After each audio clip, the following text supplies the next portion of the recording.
రాజ్యసభ సభ్యులు చింతకాయల విజయ్ ఇటీవల చేసిన కామెంట్స్ రాష్ట్ర రాజకీయాల్లో చర్చనీయాంశంగా మారాయి. తన కుటుంబ సభ్యులు, పార్టీ నాయకులు, నియోజకవర్గ ప్రజల సహకారంతోనే తాను ఈ స్థాయికి చేరుకున్నానని విజయ్ అన్నారు. కార్యకర్తలకు అన్యాయం జరిగితే తాను ముందుంటానని ఆయన స్పష్టం చేశారు. గతంలో ఇచ్చిన మాటను ముఖ్యమంత్రి చంద్రబాబు నాయుడు నిలబెట్టుకున్నారని విజయ్ తెలిపారు.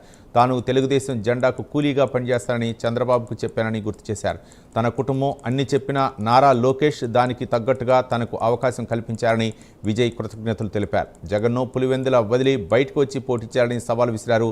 లోకేష్ ఓడిపోయే నియోజకవర్గంలో పోటీ చేసి గెలిచి చూపించారని గుర్తు చేశారు. నర్సీపట్నం గడ్డ మీద పుట్టడం ఎంతో గర్వంగా ఉందని విజయ్ అన్నారు. ఈరోజు నాకు ఈ స్థానాన్ని కల్పించిన ఈ పార్టీ కండువా నాన్న చెప్తారు, నేను బతుకున్నంత వరకు ఈ కండువా వేసుకునే ఉంటాను, అలాగే ఆ జెండా కప్పుకొని ఉంటానని చెప్తుంటారు. అదే విధంగా ఈ జెండా ఈ రోజు నాకు గౌరవాన్ని కల్పించింది.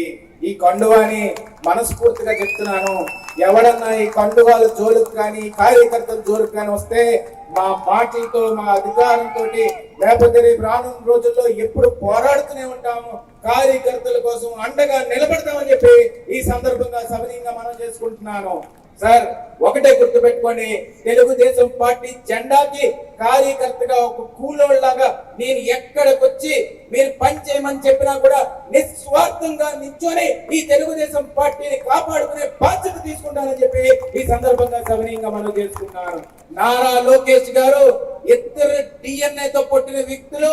ఈ రోజు నేను చెప్తున్నాను, ఆ భువనమ్మ, ఆ అమ్మగారు ఎంత విలువలతో పెంచిన వ్యక్తి అంటే ఈ రోజు మన తెలుగుదేశం పార్టీ జెండాను నిలబెట్టి యువకులలో 3000 కిలోమీటర్ల పైన నడిచి గ్రామాల్లో నడిచి ఎండన్నా వాననగా ఏ మాత్రం కూడా అలసిపోకుండా ముందుకెళ్ళి ఈ రోజు ప్రతి కార్యకర్తకి ఎవడైతే చెయ్యి పట్టుకుని కష్ట సమయాల్లో ఉన్నాడో వాడిని తీసుకెళ్లి పైన నించోబెట్టి నువ్వు అక్కడ కూర్చోవాలరా, అది నీకు కావాల్సిన స్థానం అని చెప్పిన అన్న నారా లోకేష్ గారు అని చెప్పి ఈ సందర్భంగా సవినీయంగా మనం చేసుకుంటున్నాను. ఈ రోజు నాకు ఈ స్థానాన్ని కల్పించిన పార్టీ